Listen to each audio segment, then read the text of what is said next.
I'm going to share here with everybody. First of all, thank you so much for coming, and we're really glad to see such wonderful people interested in our programs. So I'm going to speak. Can you see my slides okay? Yes? Okay, I see nods. I'm going to speak to you about the Learning Design and Technology Masters of Science program at Stanford Graduate School of Education. We are a program that focuses on the design of learning experiences. And so when we are looking, I'll start with answering a few questions. When we are looking at students, we want to include students with a variety of different backgrounds, because if you think about designing learning experiences, there are a lot of different learning experiences that can be represented and designed for. So first of all, when we're looking for students, we're looking for people who have lived a variety of different kinds of lives, whether that's your disciplinary background, your academic background, your work experience, your home experience. So that's one of the things that we're looking for, in addition to, of course, being, excellent students. We're also looking at people who are interested in what we have to offer. So we're looking for people with a similar interest in the design of learning experiences, which can be enhanced by new technologies. So that can be all sorts of different learners, from young people to elders. That can be in school or out of school. And it can be all sorts of different subjects, from classic school subjects like math or reading to things like social and emotional learning, or physical education, or any number of other things that we do in our daily lives. We also are interested in a wide range of technologies. So you might be interested in apps or games or social media or physical interfaces like a Wii, or new technologies like virtual reality or augmented reality. So what we have in common is that intersection between those questions of how can we design learning experiences that solve real problems for learners and get enhanced by new technologies. And so last but not least, what we're looking for is students whose interests match what we have to offer. So you should know that the LDT program is a one-year program. Well, almost 12 months, starting in September and finishing in August, that we are a small graduate school of education with about 60 faculty. So not great big teacher factory. In fact, this is not a teacher education program. You will be learning to design learning experiences. If what you want is a small cohort-based program where you learn from each other as much as you do from the faculty, where you get to take a wide range of classes and go deep into a particular interest area while taking some common classes that everybody takes together in the LDT seminar. If you want to focus on applying your learning in internships and a master's project, then this is likely going to be a good fit for you. So that's what we look for when we're looking for applicants. What do you actually learn when you're in this program? Well, quite frankly, if you are already doing this work, then you probably should just keep doing it. We think that's wonderful. But people who have started to explore this field often find that they need some more instruction. And so we have surveyed our alumni of the program, past students, about what they really sort of thought that the LDT program gave them. And these are the answers, 3 big areas.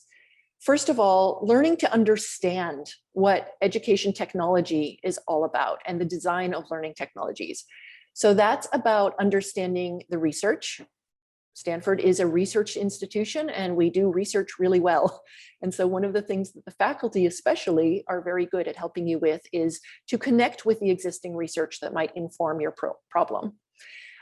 We are in Silicon Valley, so what we learn here is to connect with all the other education technology attempts in the system, in the ecology.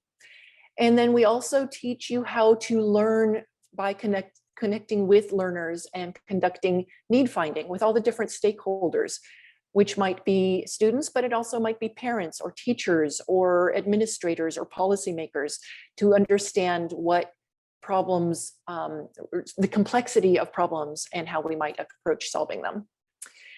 We also teach you to evaluate. So obviously, as a research institution, we care a lot about both qualitative and quantitative research methods. And you might want to do some of your own research to inform your designs, but it's also very important to be able to read and understand the research that exists and to evaluate whether it is useful or not. So reading qualitative research, quantitative research, also using those methods to test your early prototypes with users. And then, as I said, prototypes, we actually ask you to build things. So it might not be a finished product, but we want you to build things out to the point that you can actually start to understand whether you're on the right track, whether something like this would work, so that you maybe in the long run might find partners or funding to make something real in the world. So we work a lot on the design of learning materials. We talk about how to build digital prototypes and to sort of do quick and dirty cheats so that you can start to test your ideas before spending a lot of time and effort on designs that would take more money. And to communicate your ideas effectively is very important. So we spend time and course time and class time and discussion time on whether or not you are communicating the value proposition, the need, the approach that you're going to take. And so we finish this all with a great big event at the end of the year where you give presentations, do demonstrations, communicate your work on the internet. If you want to look at past students' projects, you can see them on our website, ldt.stanford.edu. And you can see samples of past master's projects with their videos, their logos, their titles and abstracts. And you can see the kinds of things that students take on. We feel that it's very important to be able to put your things out in the world for feedback. And if there's one thing that I think is a big sort of change in mindset about design from the Stanford perspective, it's that you want to share your ideas early and often with lots of people, because that feedback that you get is terribly important for making your ideas better. So it's sometimes difficult because we have the challenge of wanting everything to be perfect, but we firmly believe that if you share your ideas before they're perfect and finished, you get a better product in the long run. How do students learn in the LDT program? Well, I would say that these are the four big sort of staples, the legs of the table for how you would sort of come away with more understanding, wisdom, and experience from the program. Yes, courses are important, and we offer a great many of them that you can actually look online at explorecourses.stanford.edu to start exploring what's offered. Sometimes it's different every year, but there are a lot that are in common. But I would argue very much that that's only a small portion of the experience of coming to Stanford. You will also be learning from doing projects. The master's project is a core experience in the LDT program. So you will actually build something. And if whether it works or not is not actually the point. The point is trying to make it work and learning from that experience. So while the courses might give you a breadth of learning, the project gives you depth. We also try to apply the learnings from in real world internships, which can be with a wide range of organizations. And I'm happy to answer questions about those in the Q&A. And then I would argue very strongly that a big part of the learning comes from the cohort. The people that you are learning with will be a lifelong group of resources, a social network that you can lean on. So obviously the faculty are a part of that network. And you should definitely take a look at all the wonderful people and what they teach to get a sense of the kinds of projects you might want to engage in. We actually think of your advisors, the faculty at Stanford, as an advisory board. So you will have one faculty member who is your faculty advisor, but you are actually encouraged to reach out to others as well. And not just the LDT faculty, but even the faculty who are in other groups. I know as Lemon Scholars, you will have access to the faculty and visiting scholars in the Lemon Center. But if there is a question that you have that another faculty member can answer, you are strongly encouraged to visit them in their office hours and have a conversation and ask for help in those different ways. And then I did mention that you can see the LDT Masters projects online. Please go and look at them. The former LDT students are a very rich resource and network for you, that you can go and see what they've done, reach out to people who have done something similar. And we involve a lot of our alumni in our program as well. The program has now been around for 23 years, so that's a lot of alumni. You also have access to alumni through the Career Center, who offer the Career Center offer a great deal of support, among other things, in connecting to the internships. We have internship organizations who have already listed opportunities, but we also offer you the opportunity to bring in organizations or seek out organizations that you would like to work with and to facilitate internships with them. And as I mentioned, the LDT cohort is a very strong part of the experience. This is a picture of scholars and students and teachers gathering in what we call the makery, a maker space that we have on campus, which is a place where you can come and just hang out and talk to each other and meet other like-minded individuals. And we have just reopened it after COVID to our first students 2 weeks ago. So we're very excited to have more students coming in there. So I'm going to stop there and let Sana tell you about EDS, and then I'm happy to answer more questions in the Q&A. All right, so my name is Sana Smith. Welcome, everybody. I'm happy to see so many people interested in the GSC master programs. Today, I will be talking about a relatively new program. In fact, it's quite new because we're admitting our first cohort this fall. And this new program is called Education Data Science. All right, I'm going to share my screen with you. And I sort of wanted to kick off with the question, what is education data science? And education data science really was developed out of the idea and the observation that, we have far more data recently. We see a deluge of data that's much richer in the sort that comes with unique opportunities. For example, we see text data from online discussions or lesson repositories.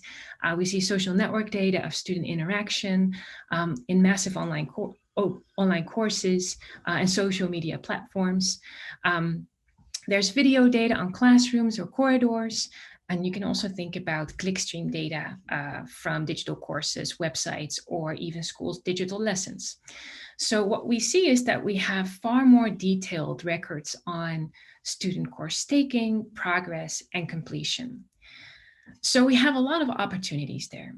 Now, education is really what I think a place in society that provides its members the opportunities to learn skills and norms that uniquely positions people to succeed in life.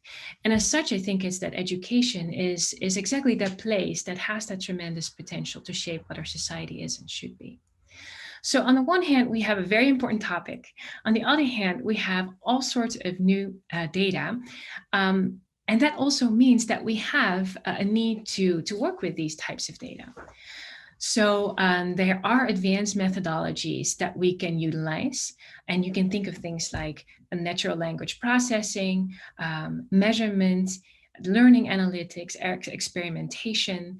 But we do need to develop our expertise in enhancing those methodologies and using them for education. So education data science is a field that finds itself at the intersection of several disciplines. So on the one hand, you see here a nice Venn diagram.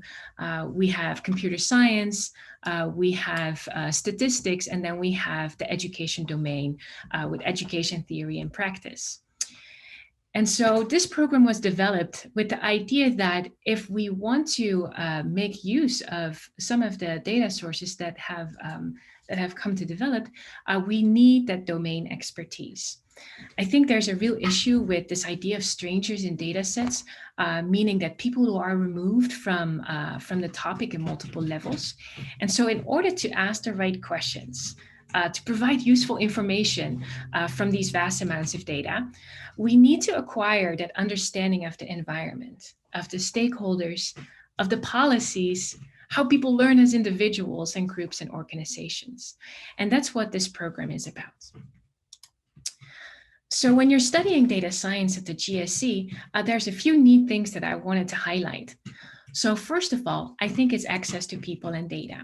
So we have, at the GSC, we have faculty that have their domain expertise about how people learn, ranging from, collective learning to designing.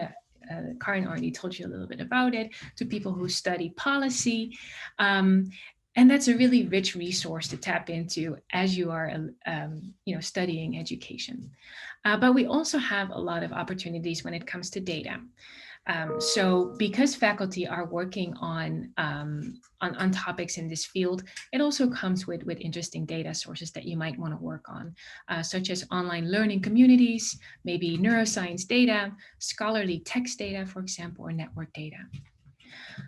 For data science, it's also important that there are computing resources, and Stanford is uniquely positioned there. So we have a couple of shared computing clusters that are available for students when you're working with a Stanford PI. And so, for example, Sherlock is a very nice computing resource. I think it's in the top 500 list of powerful computer systems in the world.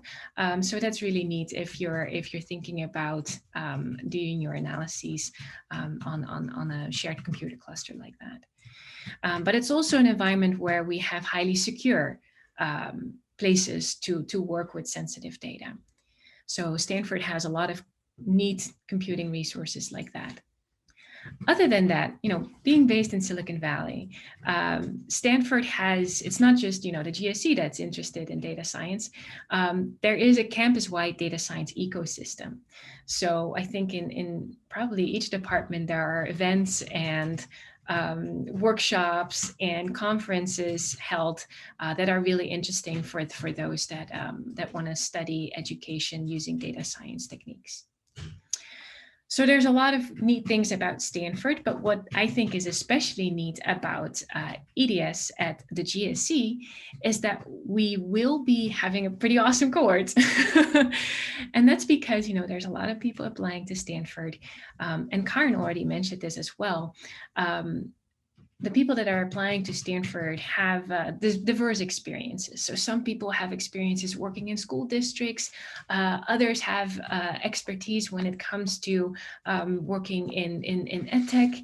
Others have developed maybe a foundation that thinks about learning. And so what's nice about the cohort is that it's small, but that you all share this collective focus on education and learning.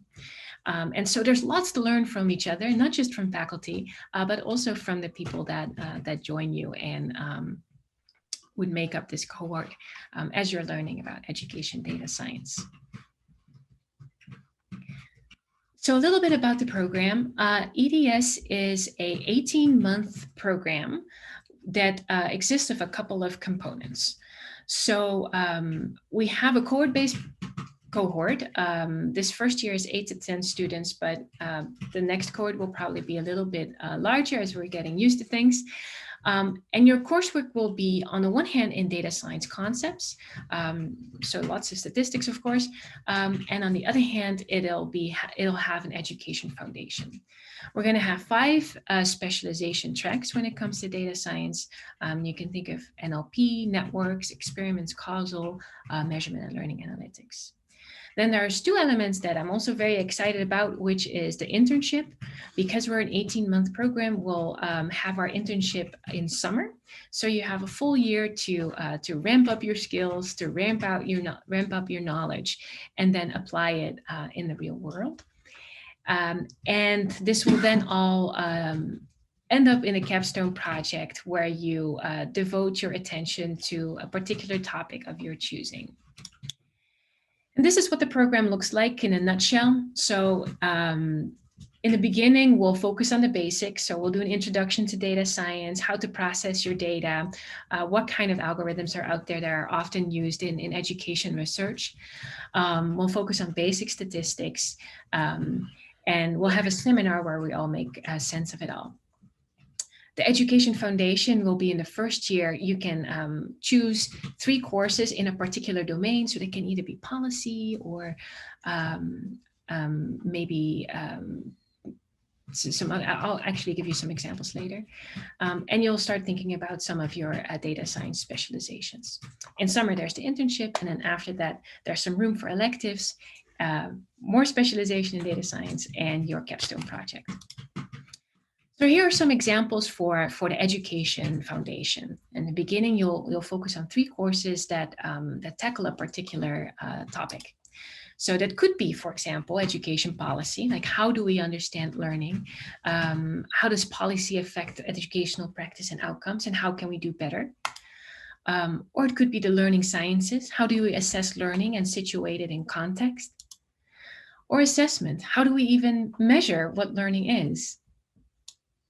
How do we think of assessing students and learners? Here are some examples of the data science specialization. So natural language processing. How can we learn from analyzing text and language? Experiments. How do we establish cause and effect? For measurement, you can think of questions like, how do we measure learning? What do our measurements really reflect? How valid are they? Networks, a lot of our learning is not individualized. We do it in groups. So how are people, how are organizations, and how are concept links?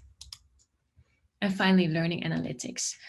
So how do we utilize these fine-grained, detailed records on learning, and how do we understand that from the learner's perspective? So after EDS,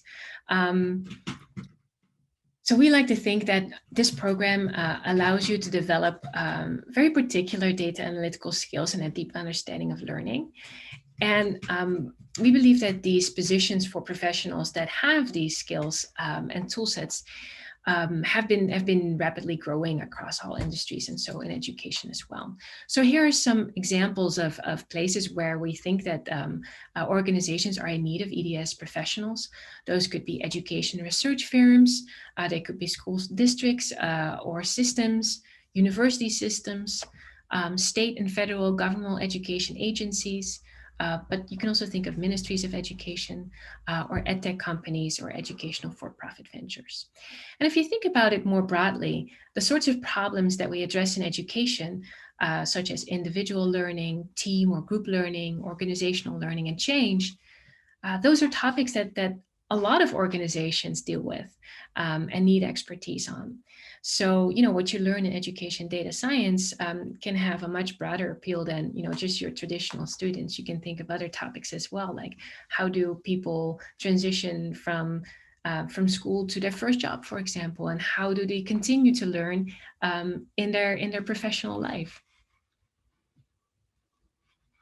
So all in all, I'm really excited about this program, Education Data Science, and I'm happy to answer any questions that you may have about it in the Q&A.